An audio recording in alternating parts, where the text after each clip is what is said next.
ಗ್ರಾಮ ಸರ್ವೆಯಲ್ಲಿ ತೊಂದರೆ ಆಗ್ಯಾವ. ವಿಲೇಜ್ ಅಕೌಂಟೆಂಟ್, ಕೃಷಿ ಅಧಿಕಾರಿಗಳು ಅಥವಾ ಪಿಡಿಒ ಖಾಸಗಿ ಬರ್ತಾರೆ ಸರ್, ಬಹಳ ತೊಂದರೆ ಆಗ್ಯಾವ. ನಿಜವಾದ ರೈತಗ ಪರಿಹಾರ ಬರಲಿಲ್ಲ. ಅದು ತಮ್ಮ ಗಮನಕ್ಕೆ ತರ್ತೀನಿ ಸರ್. ದಯವಿಟ್ಟು ಏನು ವಿಎಗಳಲ್ಲ ಬಹಳ ಲೇಚಿ ಅದಾರ ಸರ್, ತಮ್ಮ ಗಮನಕ್ಕೆ ತರೋದು. ಅದಕ್ಕೆ ಗ್ರಾಮ ಸರ್ವೆ ನೀಟ್ನೆಸ್ ಆಗಲಿ. ಇವತ್ತು ಫಸಲ್ ಬಿಮಾ ಯೋಜನೆ ಮಾಡತಕ್ಕಂಥ ಪಂಚಾಯತಿ ವೈಸ್ ಇರ್ತಲ್ಲ, ಆ ಪಂಚಾಯತಿ ವೈಸ್ ಏನೇನ್ ಆಗ್ಬೇಕಂತಕ್ಕಂಥ ಹೇಳ.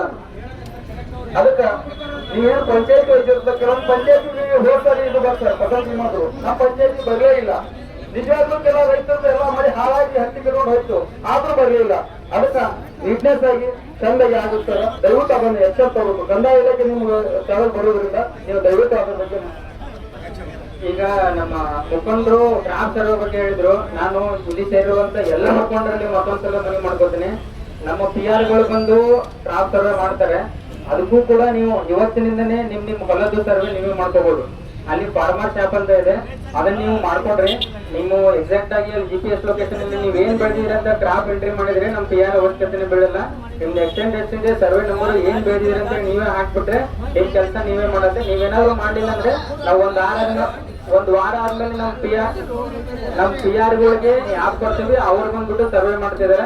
ಇವಾಗ್ಲೇ ಇವ್ರು ಸರ್ ಹೇಳಿದಂಗೆ ಈ ಸಲ ಯಾವುದೇ ರೀತಿಯ ಲೋಪದೋಷಗಳು ಆಗಲ್ಲಂಗೆ ಆ ಹೊಲದಲ್ಲಿ ಏನ್ ಕ್ರಾಪ್ ಬೆಳೆದಿದ್ರಲ್ಲ ಅದೇ ಕ್ರಾಪ್ ಅನ್ನ ನಾವು ಎಂಟ್ರಿ ಮಾಡಿಬಿಟ್ಟು 100% ಎಕ್ಸಾಕ್ಟ್ ಆಗಿ ಯಾವುದೇ ರೀತಿ ಲೋಪದೋಷ ಆಗಲ್ಲಂಗೆ ಈ ಸಲ ಗಮನ ಹರಿಸ್ತೀವಿ ಸರ್. ಇದರಲ್ಲಿ ಇನ್ಶೂರೆನ್ಸ್ ಬೆಳೆ ಇನ್ಶೂರೆನ್ಸ್ ಇದೆಯಲ್ಲ, ಈ ಕೆಲವೊಂದು ಅವೈಜ್ಞಾನಿಕ ಕ್ರಮಗಳ ಬರಂದ್ರೆ ಸರ್ ಇನ್ಶೂರೆನ್ಸ್ ವಿಮಾ. ದಯವಿಟ್ಟು ಎಲ್ಲ ರೈತರು ಶಾಲೆ ಕಾಪಾಡಬೇಕು. ದಯವಿಟ್ಟು ಎಲ್ಲ ರೈತರು ಕುಂದಿರ್ಬೇಕು.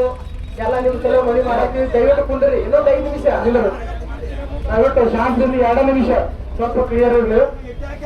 ಈಗ ಯಾವ ತರ ಅವೈಜ್ಞಾನಿಕ ಕ್ರಮಗಳನ್ನ ಮಾಡ್ತಿದಾರ ಅಂತಂದ್ರೆ, ಒಂದು GPS ಮಾಡ್ಬೇಕ ಒಂದ್ ಸಿಸ್ಟಮ್. ಆ GPS ಎಲ್ಲಿ ಮಾಡ್ತಾರ ಅಂತಂದ್ರೆ ಒಟ್ಟಿನ ಮೇಲೆ ನಿಂತು ಮಾಡ್ತಾರೆ.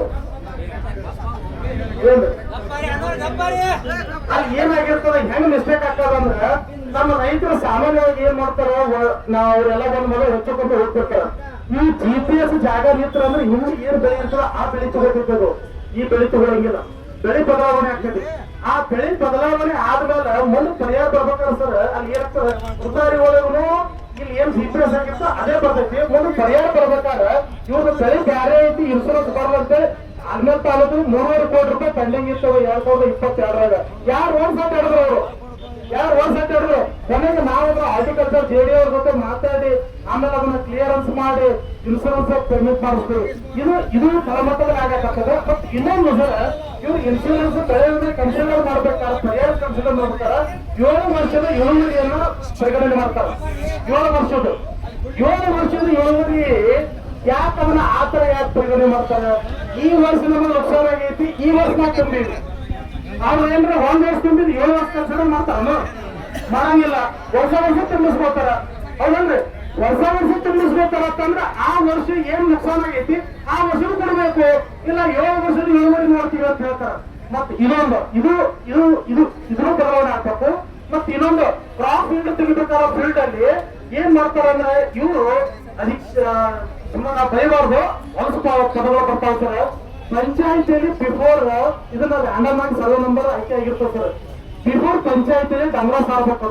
ಡಂಗ್ರ ಸಾರಿ ರೈತರು ನಿಮ್ಮ ಊರಾಗ ನಾಳೆ ನಾವು ಕ್ರಾಪ್ ಫೀಲ್ಡ್ ತೆಗಿಲಾಕ್ ಬರಾಕತ್ತೀವಿ ಅಂತ ಹೇಳಿ ಹೇಳಿದಾಗ ಅಲ್ಲಿ ಅದರ ಅವೇರ್ನೆಸ್ ಗೊತ್ತಿರುವಂತ ರೈತರು 400 ಜನ ಆಗ್ತಾರೆ ಸರ್.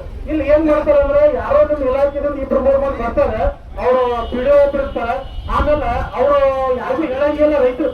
ಆಕ್ಚುಲಿ ಕೆಲವೊಂದು ಪ್ರಾಕ್ಟಿಕಲ್ ಆಗಿ ಗೊತ್ತಾಗಿದೆ ಅಂತಂದ್ರೆ ಆ ರೈತರಿಗೆ ಗೊತ್ತಿಲ್ಲ ಹೊಲ್ದಾಗ ನಾನು ಹೊಸ ಕ್ರಾಪ್ ಫೀಲ್ಡ್ ತೆಗಿಯಾಕತ್ತಾರ ಅಂತ ಹೇಳಿ. ಆಮೇಲೆ ಅವನಿಗೆ ಅವ್ನ ಮನೆಗೆ ಹೋಗೋ ಟೈಮ್ನಾಗ ಏನ್ ನಾನು ಹೊಲಕ್ಕೆ ಯಾರೋ ಬರ್ತಾರ ಹೋದಾಗ ನಿಮ್ ಹೊಲ್ದಾಗ ಇದು ಸರ್ವೆ ನಂಬರ್ ಸೆಲೆಕ್ಟ್ ಆಗಿತ್ತು, ಇಲ್ಡ್ ತೆಗಿಯಾಕ ಬಂದಿವಿ ಅಂತ ಹೇಳ್ತಾರ. ಆಮೇಲೆ ಆ ಇಲ್ಡ್ ತೆಗಿಬೇಕಾದ್ರೆ ಸ್ಕ್ವೇರ್ ಮೀಟರ್ ಅಲ್ಲಿ ಆಯ್ಕೆ ಮಾಡ್ತಾರ ಅವ್ರು ಒಂದ್ ಜಮೀನ್ದೊಳಗ. ಅಲ್ಲಿನೂ ಕೂಡ ಏನ್ ಮಾಡ್ತಾರ ಅಂದ್ರೆ, ಇವ್ರೆಲ್ಲ ಕೆಲವೊಂದು ಜನ ಶಾಮೀಲಾಗಿ ಎಲ್ಲಿ ಬೆಳೆ ಇರ್ತದ ಅಲ್ಲಿ ಆಯ್ಕೆ ಮಾಡ್ಕೊತಾರ ಆ ಮೂಲ. ಮತ್ ಇನ್ನೊಂದು 4 ಮೂಲಿಗೆ ಮಾಡೋರು, 4 ಮೂಲಿಗೆ ಮಾಡಂಗಿಲ್ಲ. ಒಂದ್ ಜಾಗ ಎಲ್ಲಿ ಬೆಳೆ ಇರ್ತದೆ ಆ ಜಾಗ ಕ್ರಾಪ್ ಫೀಲ್ಡ್ ತೆಗೆದು ಇಷ್ಟು ಇಳುವರಿ ಅನ್ನುವಂಥದ್ದು ಅದು ಇಡೀ ಪಂಚಾಯತಿಗೆ ಹೊರತು ಬರ್ತದೆ. ಇಡೀ ಪಂಚಾಯತಿಗೆ ಬೀಳ್ತೈತೆ.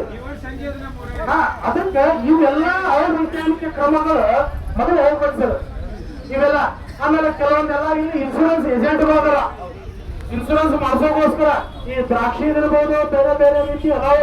ಅದಕ್ಕೆಲ್ಲ ಏನ್ ಮಾಡ್ತಾರ ನಮ್ಮ ಮುಕ್ತ ರೈತರಿಗೆ ಬಳಸ್ಕೊಂಡು ನಿಮ್ಮ 50-50 ನಾ ತುಂಬ್ತೀನಿ. ಇಂಥವ್ರು ಕಾರಣ ಅಂದ್ರೆ ಅವ್ರಿಗೆ ಕ್ರಿಮಿನಲ್ ಕೇಸ್ ಮಾಡೋರ ಮೇಲೆ ಮುಕ್ತ ರೈತರನ್ನ ಬಳಸ್ಕೊಂಡು ಅವರು ನಾಳೆ ಇನ್ಸೂರೆನ್ಸ್ ಇವ್ರಿಗೆಲ್ಲ ಹೆಂಗಾಗ್ತದೆ. ಮತ್ತೆ ಡಿಜಿಟಲ್ ಐತಿ ಇದ್ರೊಳಗೆ ಅಕ್ರಮ ನಡೆಯಂಗಿಲ್ಲ ಏನೋ ನಡೆಯಂಗಿಲ್ಲ ಅಂತ ಹೇಳ್ತಾರೆ, ಪಾರದರ್ಶಕ ಅಂತ ಹೇಳ್ತಾರೆ. ಇಲ್ಲೇ ಕೋರವಾರದವಾಗ ಒಬ್ಬ ಪುಣ್ಯಾತ್ಮ 27 ಮಂದಿದು ದುಡ್ಡು ಹಾಕ್ಸ್ಕೊಂಡಿದ್ದ, ಒಬ್ಬರೇ 27 ಮಂದಿದು. ಅವೆಲ್ಲ ಹೆಂಗಾಗ್ತಾವ ಡಿಜಿಟಲ್ ಪಾರದರ್ಶಕ ಇರ್ತೈತಿ, ಅಕ್ರಮ ನಡೆಯಂಗಿಲ್ಲ, ಕಾನೂನು ಬಾಹಿರ ನಡೆಯಂಗಿಲ್ಲ ಅಂತ ಅವು ಏನೂ ಕ್ರಮಣೆ ಆಗಂಗಿಲ್ಲ. ಸುಮ್ಮನೆ ಆಮೇಲೆ ಅದು ಏನೇನೋ ಆಗಿ ಏನೇನೋ ತಪ್ಪೆ ಆಗ್ಬಿಡ್ತೈತೆ, ಅದು ಮತ್ತೆ ಬಿಡ್ತೀವಿ. ಅದಕ್ಕೆ ಇವೆಲ್ಲ ಈ ಸತ್ ಏನ್ ಬಂದಾವ ಸರ್, ಇನ್ಶೂರೆನ್ಸ್ ಬಹಳ ಸ್ಟ್ರಿಕ್ಟ್ ಆಗಿ ನೀಟಾಗಿ ಟ್ರಾನ್ಸ್ಪರೆನ್ಸ್ ಆಗಿ ಆಗ್ಬೇಕು. ಪ್ರತಿ ಪಂಚಾಯತಿಲಿ ಏನು ಪ್ರಾಫಿಟ್ ಇಡ್ತಿದ್ರು ಅವರು ಕೂಡ ನಿಟ್ಟೇಸಿರ್ಬೇಕು. ಆ ಪಿಡಿಯೋರಿಗೆ ಮೊದಲು ಹೇಳ್ರಿ, ಆ ಊರೊಳಗೆ ಹೋಗ್ಬೇಕಾದ್ರೆ ಮೊದಲು ಒಂದ್ ದಿವಸ ಅಂಗಳ ಹೊಡೆದು ಹೋಗಂತ ಹೇಳ್ರಿ.